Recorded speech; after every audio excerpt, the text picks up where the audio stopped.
The medical bay aboard the Varelli Federation's flagship, Tessari Arc-9, was pristine, sterile, and engineered to withstand every known pathogen in the galactic database. It had treated Vrel blood fungus, aggressive spore bursts, and once even the self-cloning larvae of the Ragath Nebula.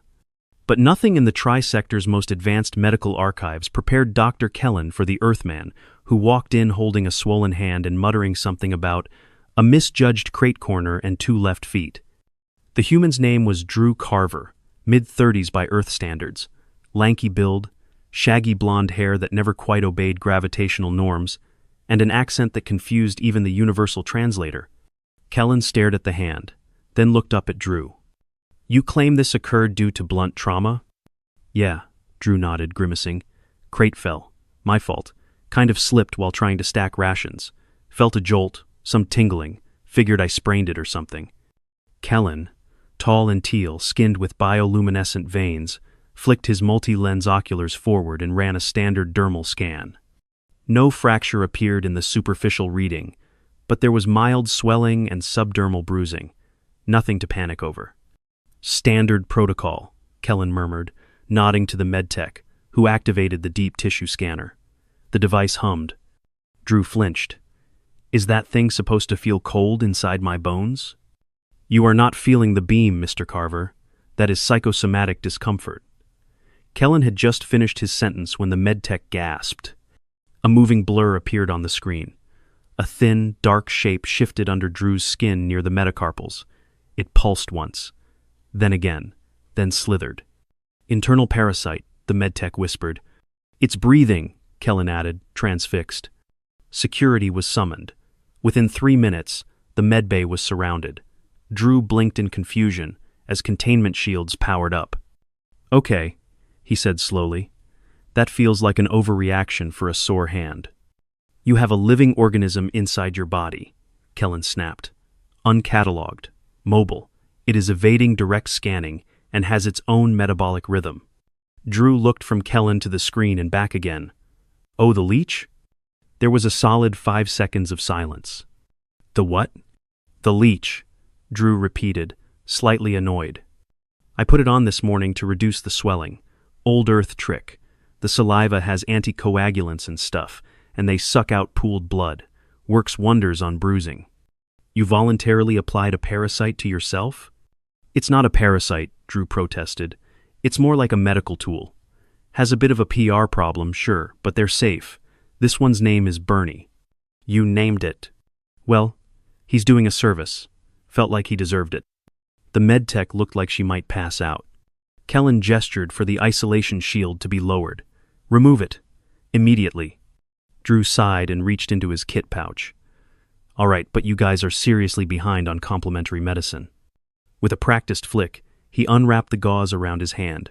Sure enough, a fat, black leech clung lazily between his thumb and index finger. Drew used a drop of saline to gently detach it, then placed it in a small bio-vial. Bernie twitched, full and content. Drew held out his hand. "See? Harmless." The scans continued automatically. Kellen was about to issue a clearance when the system pinged again, this time deeper. "Wait." The image shifted. Beneath the tendon layers, something shimmered, not organic. The scan paused and refocused. "Metallic signature detected," the medtech murmured. 3 slender, glinting threads were visible around the flexor tendons. They moved microscopically in sync with Drew's muscle contractions. "Those are not natural," Kellen stated, stepping back. "Oh, those," Drew said, and scratched the back of his neck. "Right, forgot about those." "You forgot," Kellen repeated. "Well, it's been a while. Got those after my second deployment. Military thing. Nerve sheath reinforcement, I think. Keeps the fine motor control stable under high G stress." Kellen's face darkened to a deeper shade of blue. "You are augmented." Drew shrugged. "Technically, but it's not weaponized. Just stability gear. Unregistered biomechanical enhancements are a violation of Federation transit law under Article 4.9, Kellen said tightly. "You were not declared during medical intake." "I didn't think it mattered," Drew replied. "It's not invasive tech, it's passive. No external ports, no active AI. You wouldn't even know it was there unless you scanned my tendons on full spectrum. That is exactly what we did, Kellen snapped. Within moments, a different team entered. Not medical, security. Drew raised his hands instinctively. Let's not get twitchy. You have undeclared modifications and a history of invasive biology in your body, the lead officer said, eyes narrowing. You may be in breach of multiple interspecies regulations. Step away from the med bay. Oh, come on. It was just a leech and some tendon wire. I'm not a cyborg assassin. No one mentioned assassination, the officer said. Yet, Drew muttered. Kellen stepped between them. Before we escalate, we require clarification. These implants, how were they inserted? Microsurgery, under general anesthesia. Took me 6 weeks to recover. It's all logged somewhere on Earth. Probably, I think. Look, it was Black Ops adjacent, okay? A lot of the files get buried. The officer leaned toward Kellen. How do we verify he's telling the truth? Biopsy, Kellen said grimly. Drew paled. Wait, you want to cut into my hand to confirm what I already told you? You wish us to rely on your memory, which conveniently forgot both a blood-sucking organism and classified internal tech? Fair point, Drew admitted. The biopsy was scheduled for 2 hours later. He wasn't allowed to leave the medbay. The security detail stayed outside the door, visibly armed. Kellen returned with sterilized equipment. I will make a small incision, extract a tissue sample near the implant site, and analyze the material. If it confirms passive augmentation, no further action will be taken. If it doesn't, then I alert command. Drew nodded reluctantly. Do I at least get something for the pain? Kellen raised a brow. You carried a live leech in your hand, Mr. Carver. I assumed you preferred the natural route. Touché. The numbing agent kicked in quickly. Kellen worked efficiently, drawing a centimeter-long strip of tissue and securing it in a sealed sample tube. Drew winced as the final suture was placed. Recovery for this? 2 weeks without strain. Longer if complications arise. Perfect, Drew sighed. That crate stacking was going so well too. An hour later, Kellen returned, face unreadable. He held up the scan results. Drew squinted. I see fibers. They are not passive. These strands respond to neural impulses at speeds exceeding standard biocompatibility limits. They self-adjust under electrical stimuli and generate a stabilizing field during high muscle use. That requires energy regulation. That is not passive tech. Drew blinked. Well, I didn't know they did all that. I just signed the release form. You are in possession of undocumented military-grade augmentation with untraceable command routes, Kellen stated flatly. And you walk among civilian crews? Drew opened his mouth to respond. But Kellen wasn't done. You are either extremely dangerous, extremely naive, or extremely well protected. I'm just the guy who unpacks food crates and keeps spiders off the ceiling. Kellen stared at him. Spiders? Long story. Not real ones, but they had 8 legs and a grudge. Kellen pressed his palm to his forehead and exhaled. I must now file a provisional threat report and submit you for further evaluation. Until cleared, you will remain under observation. You're kidding. I never kid. Drew leaned back against the wall, looked down at his bandaged hand, and muttered, Bernie's gonna be pissed he missed this drama. Drew spent the next 11 hours in Medical Isolation Chamber 3, a transparent, cube-like enclosure that somehow managed to make him feel like both a zoo exhibit and a contagion. The bed was stiff, the lighting slightly too blue, and every time he shifted, the environmental systems hummed like an annoyed beehive. Outside the glass, Kellen worked silently at a console, analyzing the biopsy sample. Occasionally, he looked up at Drew with a mixture of concern and suspicion. Drew responded with a weak thumbs up the first few times, but eventually stopped when it became clear Kellen wasn't reciprocating. At hour 12, the door slid open, and Commander Velix entered. Tall, imposing, and always appearing as if she had just stepped out of a military sculpture garden, she wore the dark navy uniform of Federation security. Her pale gold eyes swept the room and locked onto Drew like targeting reticles. I have questions, she said before Kellen could even greet her. Of course you do, Drew said, sitting upright. Just let me know if this ends in dissection so I can mentally prepare.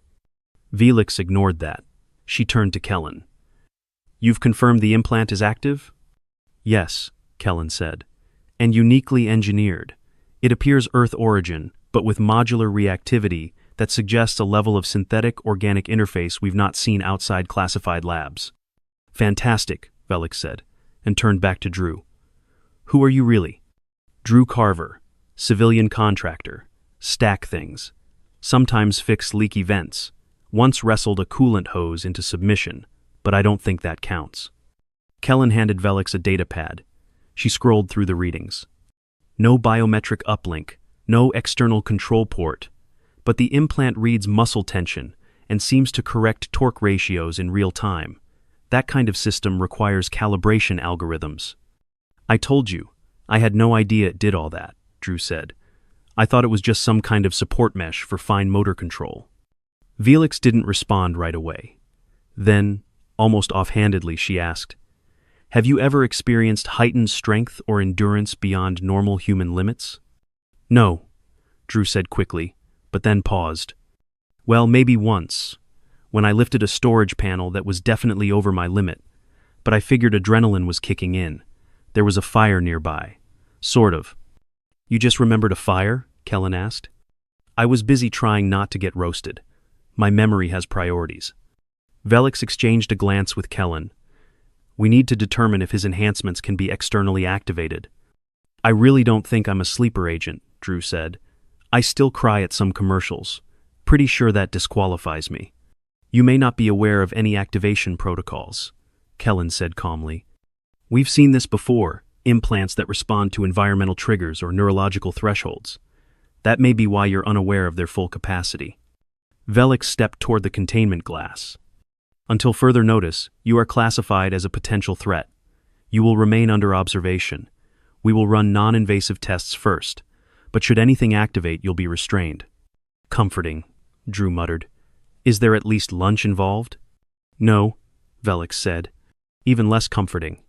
The next 36 hours were a blur of controlled exercises. Drew was made to flex, grip, lift, and manipulate objects, while under scanner arrays that could detect electrical variants on the molecular level. He was watched while sleeping, monitored during every breath, and once woken mid-dream to answer questions about coordinates he didn't recognize. By the third day, Drew was beginning to feel like a stress ball in a philosophy class. Kellen, for his part, had gone from suspicious to professionally curious. These implants are responding to hormonal shifts, he explained after one test. Your cortisol levels spike, and the fibers subtly realign to distribute strain across neighboring tendons. That is adaptive engineering. Drew looked at his hand. So I have stress-responsive hand tendons? Essentially. That's so deeply specific.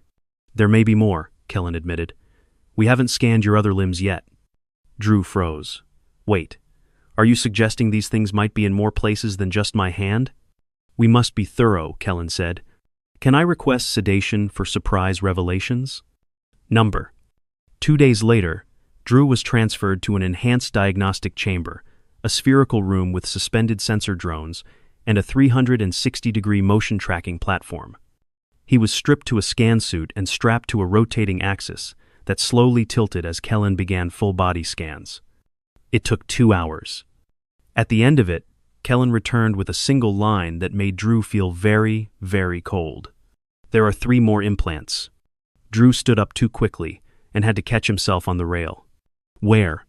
1 in your cervical spine, 2 embedded in the femoral muscle sheaths. Drew sat back down.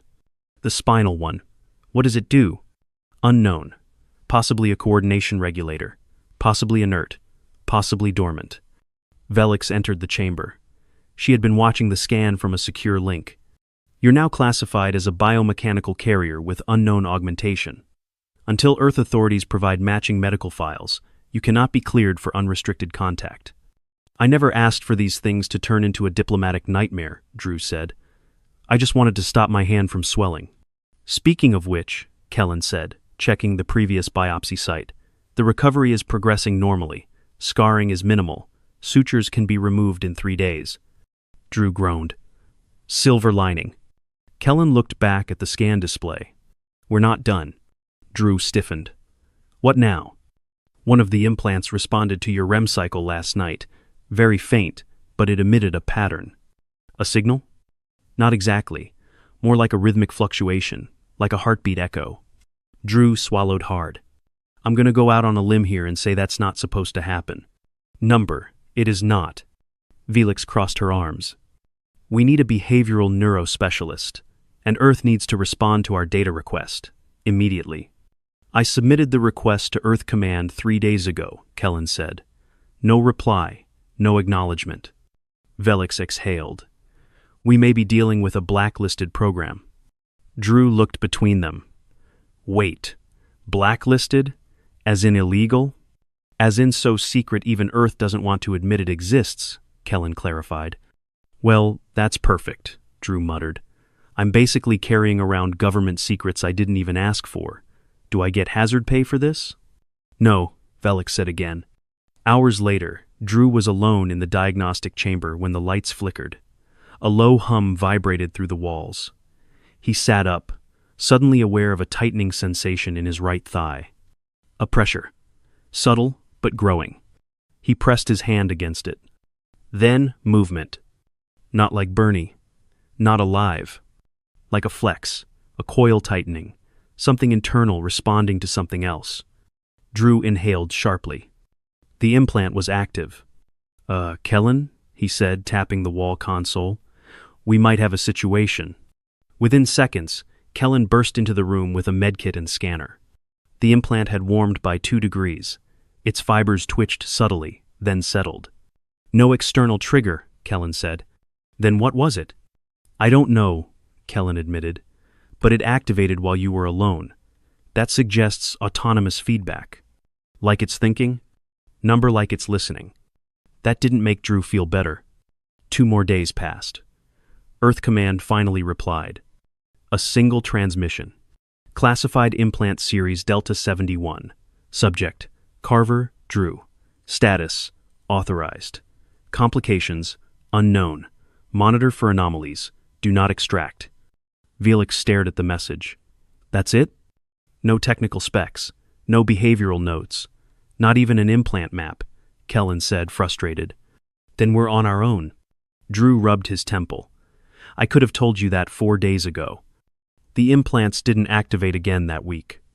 But Drew couldn't sleep. He kept feeling them. Not pain, not even pressure. Just presence. Like something waiting. Waiting for the right moment. The crew of the Tessari Arc-9 had begun referring to Drew as the quiet weapon.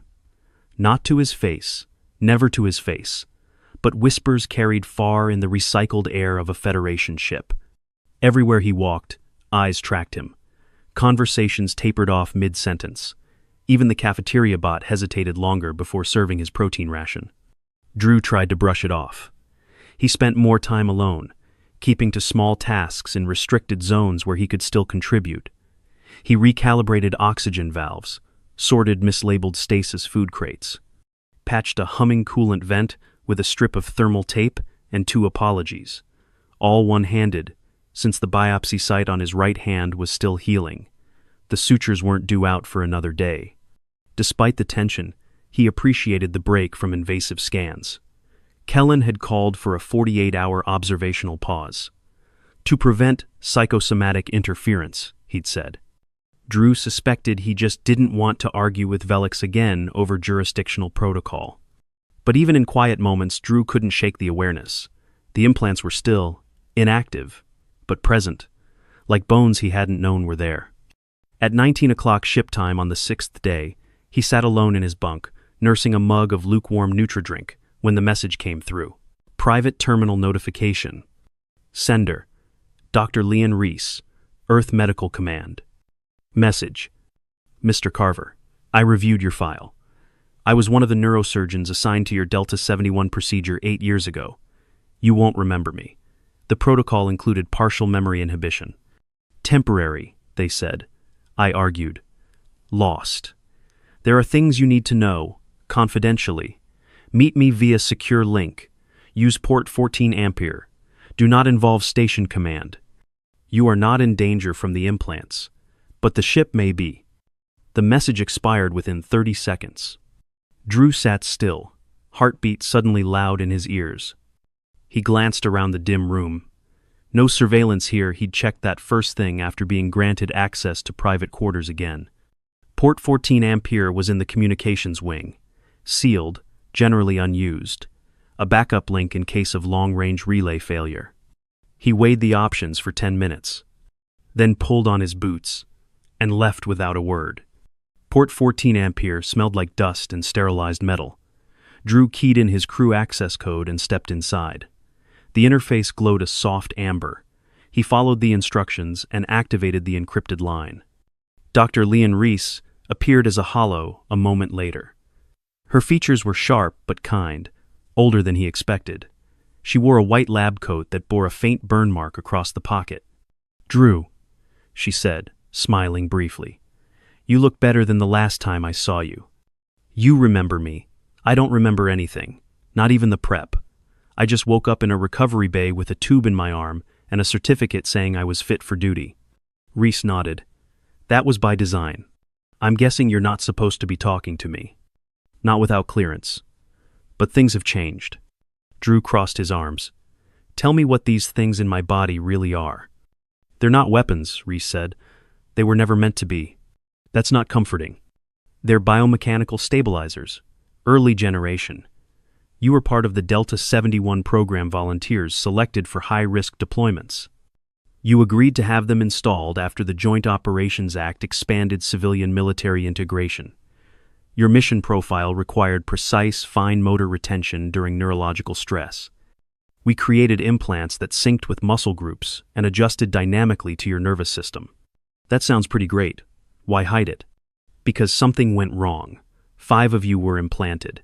3 showed rejection symptoms. 1 developed severe nerve misfires. Only you remained stable. And so they just wiped my memory of the whole thing? We didn't wipe. We suppressed. Temporary inhibitors meant to fade. But then your assignments changed. You got transferred out of military oversight. We lost access to you." Reese paused, as if deciding how much more to say. "There's something else. The implants are reactive. That's their strength. But we've since learned they also learn." Drew blinked. "Excuse me?" "They build behavioral maps, adjust autonomously, not AI, not sentient. But they develop patterns, preferences even. We think they're building predictive responses to keep you physically safe." "Predictive like?" "Like adjusting your balance milliseconds before you trip. Tightening muscles when your posture degrades. Redirecting tension before a sprain. But it goes deeper." Drew sat slowly.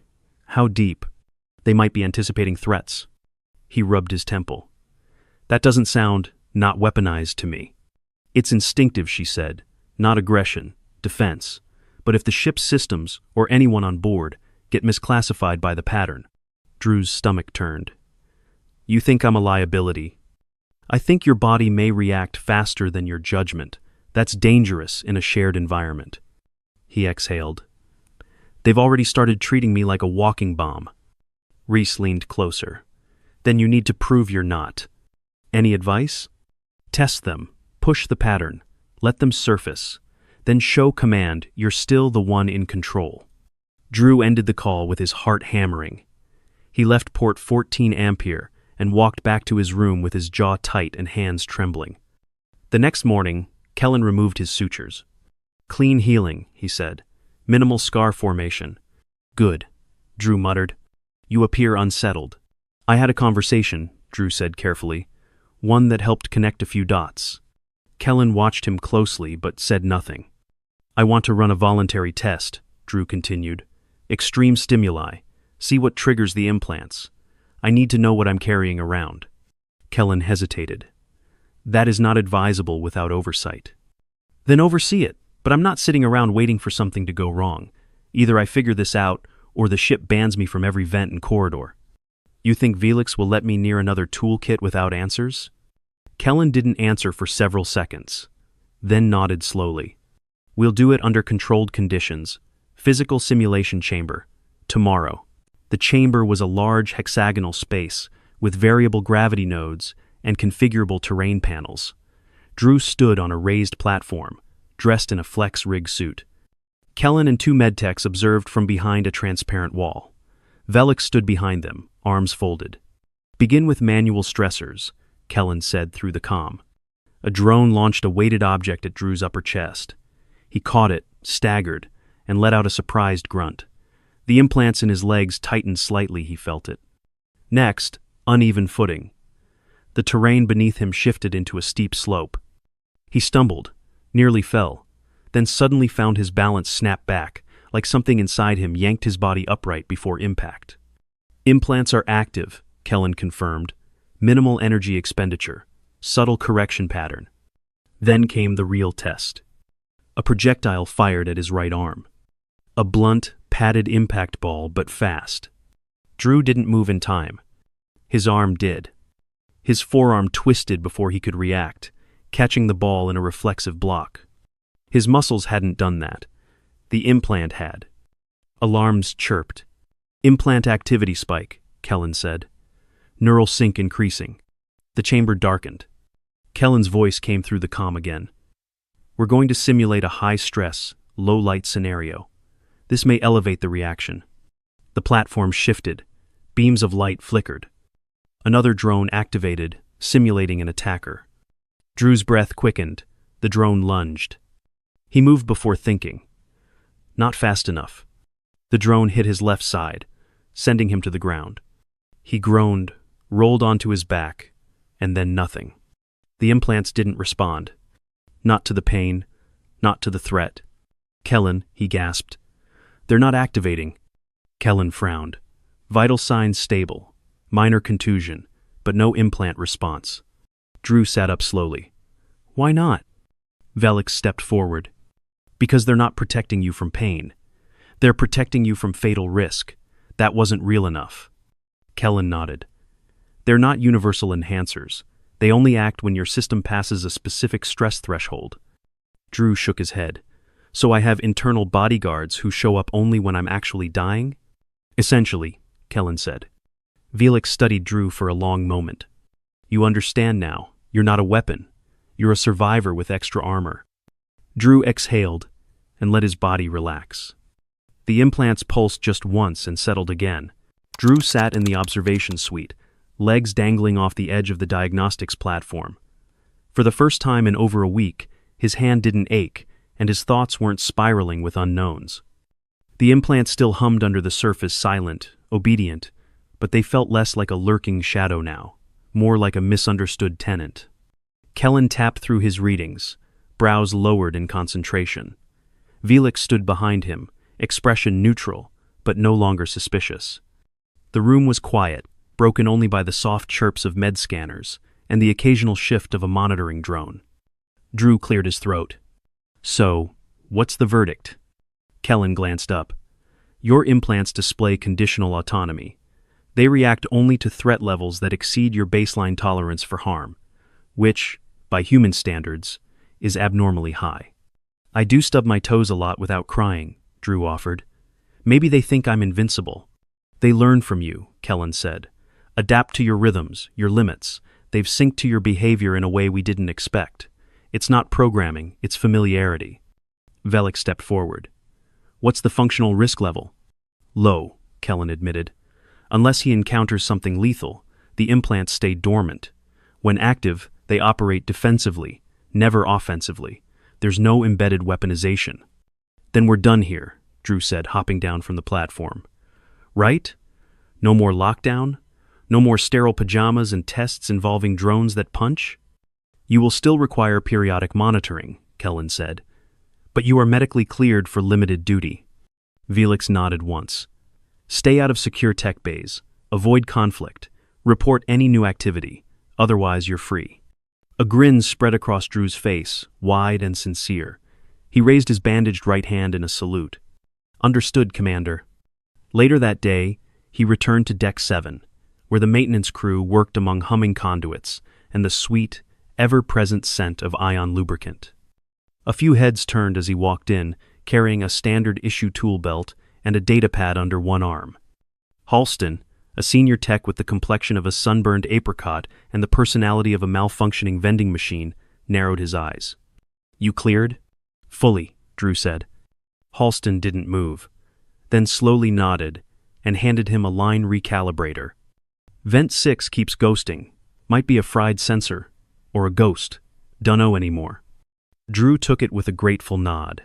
The unspoken truce hung in the air, thick but settling. As he worked his way into the maintenance crawlspace, he couldn't help but talk aloud. "Bernie," he said softly, "you're lucky you missed all of this." He had stashed the leech in a sealed nutrient vial in his locker.